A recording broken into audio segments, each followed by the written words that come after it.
All right, let's jump right in. We're going deep on Astras today. Astras. Yeah, they're not your everyday weapons, are they? Definitely not. I mean, we're talking about weapons with cosmic power Forged by gods, wielded by warriors. and capable of some pretty mind-blowing feats. Oh, absolutely. I mean, we're talking about weapons that could reshape reality. Exactly. So, where do we even begin with something this epic? Well, I think the first thing is what exactly are we talking about when we say Astra? Yeah, good point. Got to start with the basics. Right, because they're not just like magical swords or something. No, it's way deeper than that. Yeah, it's more like think of a warrior channeling the energy of a lightning bolt or a raging fire. Whoa, okay, so like they're tapping into forces of nature. Exactly. And that's what makes them so powerful. They're not just physical weapons, they're imbued with cosmic energy. So it's a blend of like martial skill and spiritual discipline. Absolutely. You can't just pick up an Astra and use it. You have to be trained, you have to be in tune with the cosmos. Okay, so we've got this idea of warriors channeling cosmic energy into these weapons, but what exactly is an Astra? Well, think of it this way. They're weapons forged with divine energy, capable of wielding the powers of the cosmos. Okay, so not just any old weapon. We're talking about something special. Oh, yeah, definitely special. They could be physical objects or pure energy. It all depends on the specific Astra and the wielder's intent. That's so cool. It's like they blur the lines between the physical and the metaphysical, Right. They represent this point where human will meets divine power. and that results in some pretty incredible effects. Effects that, yeah, sometimes defy our modern understanding of physics. All right, so we've laid some groundwork. Now let's get to the good stuff, the legendary Astros. The names that everyone wants to hear about. Right, the Brahmastra, the Pashupatastra, these names just sound epic. And they are epic. We're talking about weapons of immense power. Weapons that could, what, shake the universe. Oh, definitely capable of that. The Brahmastra, for instance, it's said to have the destructive power of 1,000 suns. Whoa, okay, 1,000 suns. Yeah, just imagine the devastation, entire armies wiped out, landscapes reshaped. So we're not just talking about winning a battle here. We're talking about altering the course of history. Exactly. The Brahmastra was considered a weapon of last resort, something you only used in the most dire circumstances. It makes you wonder, what kind of person could handle that kind of power? Someone with immense responsibility, someone who understands the weight of their actions. Because that's a lot of power to wield, the power to create and destroy. And that's where the philosophical side of Astras comes in. Right, it's not just about brute force, it's about understanding the consequences. Absolutely. It's about balancing power with responsibility. Okay, so we've talked about the Brahmastra. What about some of the other big hitters? Well, there's the Pashupatastra. That's another one that's shrouded in legend. What's the deal with that one? What makes it so special? The Pashupatastra. It's said to be Shiva's ultimate weapon. Okay, so we're talking top tier. Oh, yeah. This one is about ultimate destruction, the power to unravel creation itself. That sounds intense. It is. It's not about targeting a specific enemy. It's about disrupting the cosmic order. So like a force of nature, something you can't control. Exactly. And that's what makes it so terrifying. It's raw power, untamed. Okay, I'm starting to see a pattern here. These Astras are not to be messed with. Nope, they're forces of nature channeled through human will, but ultimately something beyond our full comprehension. And they come with a heavy responsibility A responsibility to use them wisely and with great care. because the consequences are huge. Yeah, we're talking about the fate of worlds here. Now, I've been digging into this research too, and there's one Astra that really stood out to me. Oh, yeah, which one? The Narayanastra, it's different. It's not just about brute force. It's a tricky one, that's for sure. Right. It's Yeah. like the more you fight it, the stronger it gets. Exactly. The more you resist, the more powerful it becomes. So almost like it's saying, just give up, you can't win. That's a good way to put it. It's almost like it embodies the concept of surrender. Whoa, that's deep. A weapon that teaches you a philosophical lesson. The Narayanastra is full of paradoxes. It's a weapon that shows you the futility of resistance. It's like instead of overwhelming you with force, it makes you realize that sometimes yielding is the smarter move. Exactly. It's about understanding the flow of power, knowing when to fight and when to let go. It's like a strategic and philosophical puzzle, all wrapped up in one weapon. And that's what makes the Narayanastra so fascinating. It forces you to think differently about power and conflict. This is incredible. We've just scratched the surface, and I'm already blown away by the complexity of these Astras. And we've only just begun. There's so much more to explore. Oh, I know. I can't wait to dive deeper. But I'm also curious, are these divine weapons unique to ancient India? That's a great question, and it leads us to another fascinating aspect of Astras, their global connections. Okay, so are we saying that other cultures had their own versions of divine weapons? Absolutely.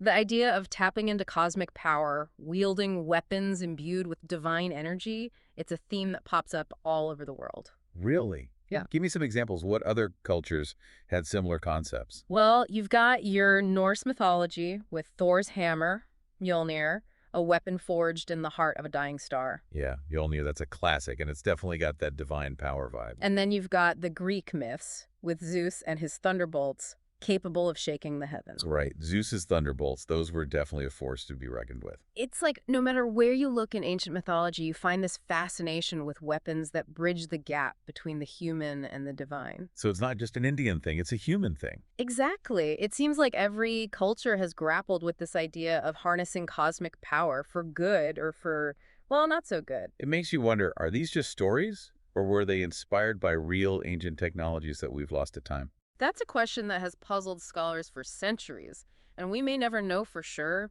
but one thing's certain.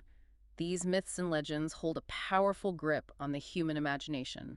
And they make you think about the nature of power and the responsibility that comes with wielding it. Especially when that power is connected to something bigger than ourselves, something cosmic. It's a lot to ponder, that's for sure. It is, but that's what makes the study of Astra so rewarding. It challenges us to think about the world and our place in it in a whole new way. All right, I'm ready to keep going.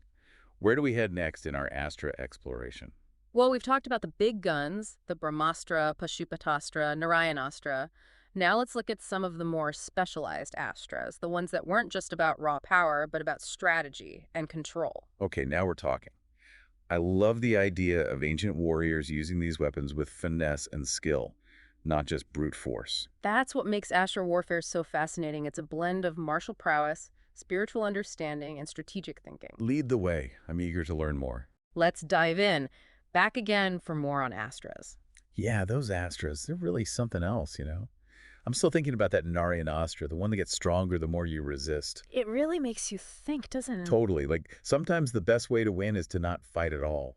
That's a powerful concept. It is. And it ties into something else we haven't really talked about yet, the elemental Astras. Oh, yeah, right. The ones connected to the forces of nature. Exactly. We touched on the Agnyastra and Varanastra before, fire and water, but there are others too. A whole arsenal of elemental powers at your command. Just imagine a warrior standing on a battlefield, able to summon a raging inferno or a torrential flood. Like bending the elements to their will. Exactly. That's what makes the elemental Astras so fascinating. Yeah, I remember reading about the Vayavyastra, the wind Astra. That one sounded intense. Oh, the Vayavyastra, that's a powerful one, summoning gusts of wind that could scatter armies and create chaos. Talk about controlling the battlefield. Imagine the tactical advantage, being able to whip up a blinding dust storm or redirect the wind to your advantage. That's some next-level warfare right there. It is, and it highlights the strategic depth of astral warfare. It's not just about brute force, it's about understanding the elements and using them to your advantage. So we've got wind, fire, water. What other elements were these warriors tapping into? Well, let's not forget about the power of the sun. Oh, right, the Surya-astra. That's the one that channels the sun's energy, right? Exactly. Pure, concentrated sunlight, focused into a weapon of immense power. I bet that one packed a punch. Oh, definitely. Capable of incinerating enemies and setting entire battlefields ablaze. It's like a concentrated death ray, and it makes you think, the sun, it's this source of life, but it can also be incredibly destructive. It's a powerful duality, and the Suryastra embodies that. It's a reminder that power, even when derived from something life-giving, must be wielded with caution. Definitely, it's a lot of responsibility. It is, and it brings us to another fascinating parallel, the Indrastra, the lightning astra. Oh yeah, that one sounds pretty electrifying. It is, summoning bolts of lightning from the sky, striking down enemies with incredible force. I mean, that's like Zeus's Thunderbolt. Right. Exactly. Another example of how different cultures envision similar concepts, the raw power of lightning, harnessed and directed. It's like this universal fascination with controlling the elements. Right. It makes you wonder, was there some shared understanding of these energies, or is it just a natural human impulse to try and control the forces of nature? That's a good question, and I'm not sure we have the answer, but it's definitely something to think about. It is, and it's a reminder that the study of Astras isn't just about ancient weapons, it's about exploring the human relationship with the cosmos, with the forces that shape our world. Okay, so we've got wind, fire, water, sun, lightning. Any other elemental astras we should know about? How about one that summons a swarm of venomous serpents? Whoa! Okay, that's taking things to a whole other level. Right. The Nagapasha, it's a terrifying weapon, unleashing a wave of venomous snakes upon your enemies. Talk about psychological warfare. I can't even imagine facing that on a battlefield. It would be terrifying and incredibly effective, creating chaos and panic, disrupting the enemy's formations. It's like a combination of physical attack and psychological warfare all in one. Exactly. The Nagapasha shows us that astral warfare wasn't just about brute force, it was about strategy and understanding the psychology of your opponent. And it reminds us that the ancients were a lot more sophisticated than we sometimes give them credit for. Oh, absolutely. They understood the power of fear and they weren't afraid to use it. But, I mean, unleashing a swarm of venomous snakes seems pretty extreme, even for a battlefield. Oh, definitely. The Nagapasha, like all Astras, came with a heavy burden of responsibility. Right, because using a weapon like that, it could have consequences that go far beyond the battlefield. Exactly. It's a reminder that power, even in the hands of skilled warriors, can be a dangerous thing. Okay, so we've covered a lot of ground here. Wind, fire, water, sun, lightning, even venomous snakes. What else is there? We've talked about some pretty powerful Astras, but there are others. Weapons that are even more devastating, shrouded in mystery and whispered to possess unimaginable power. Oh, come on, more powerful than the Brahmastra. You got to tell me more about these. Well, one such weapon is the Brahmashira Astra. This weapon is said to possess a power even greater than the Brahmastra. Okay, that's pretty hard to imagine. What could be more powerful than the Brahmastra? Imagine a weapon capable of causing such catastrophic devastation that it could potentially end the world. Whoa. Okay, so we're talking about an extinction level event here. That's the power we're talking about with the Brahmashira Astra. It was a weapon that even the gods feared. It makes you wonder, why even create a weapon like that if it's so dangerous? That's a question that has haunted philosophers and scholars for centuries, and there may be no easy answer. But it definitely makes you think about the nature of power and the responsibility that comes with wielding it. It does. The Brahmashira Astra is a stark reminder that some forces are simply too powerful to control, and that even the best intentions can have disastrous consequences. It's like a cautionary tale, warning us about the dangers of unchecked ambition. Exactly, and reminding us that even in our pursuit of power, we must never forget the potential consequences of our actions. So we've got the Brahmastra, the Pashupatastra, and now this Brahmashira Astra. They all sound terrifying. They are powerful weapons, each with their own unique abilities and devastating potential. But are there any Astras that are even more powerful than the Brahmashira? The Brahmashira is often described as the ultimate weapon of destruction. But there are others, shrouded in mystery and whispered to possess unimaginable power. Okay, now you've really got me hooked. Tell me more about these mysterious weapons. What kind of powers are we talking about? One such weapon is the Twashtarastra, said to have been crafted by Tavastri, the celestial architect. It's a weapon of pure transformation, capable of changing its form at will. So it's like a shape-shifting weapon. Exactly.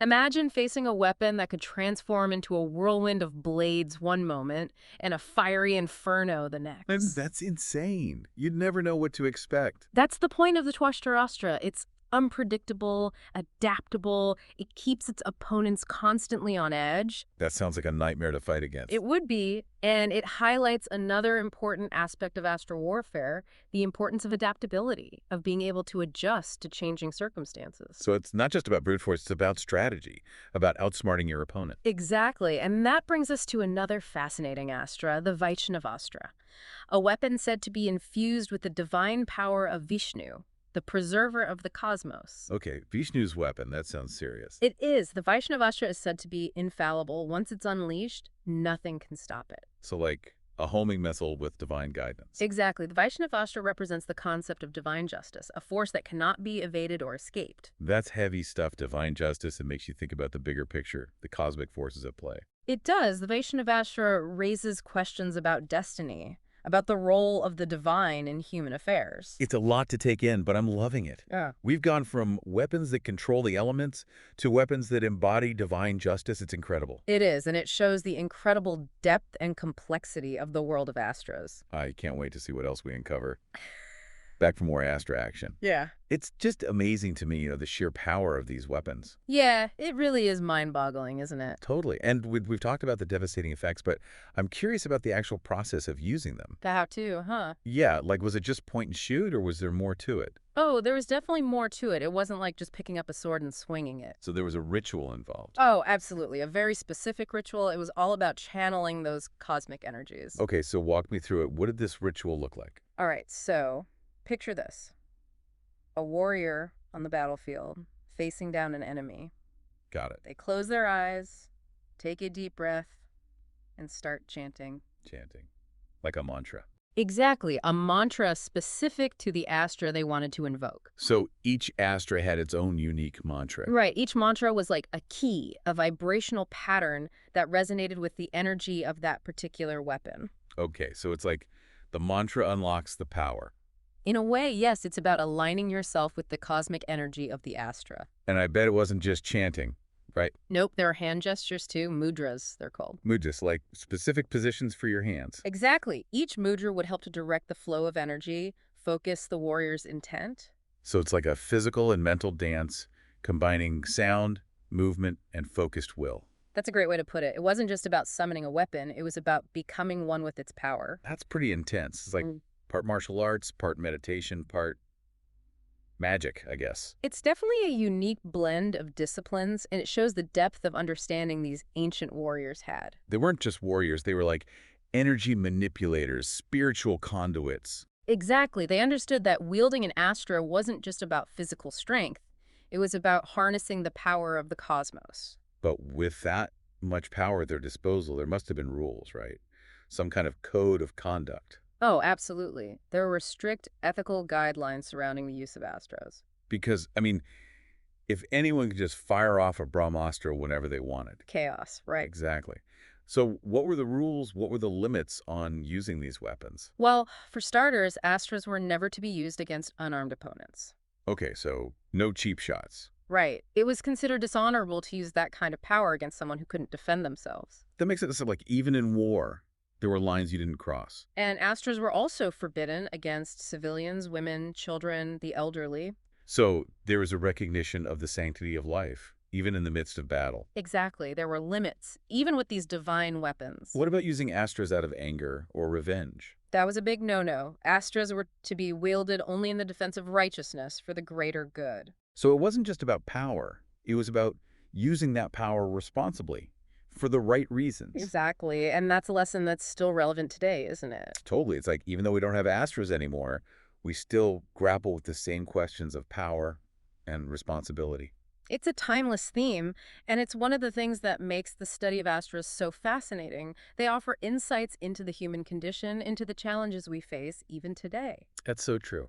It's incredible how these ancient stories still speak to us after all this time. They do, and they remind us that the past isn't really that far away. The challenges they faced, the choices they made, they're still relevant to our lives today. Well, I think we've covered a lot of ground today. We started with the basics, what astras are, how they work.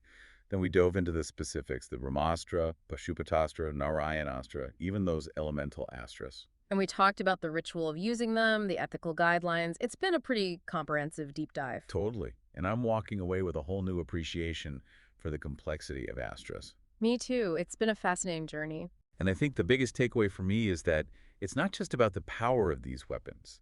It's about the responsibility that comes with that power. Absolutely. That's the core of it, and it's a lesson we can all learn from even today. Well said. Thanks for joining me on this Astra adventure. It's been a pleasure, and who knows, maybe there are still more secrets of the Astras out there waiting to be discovered.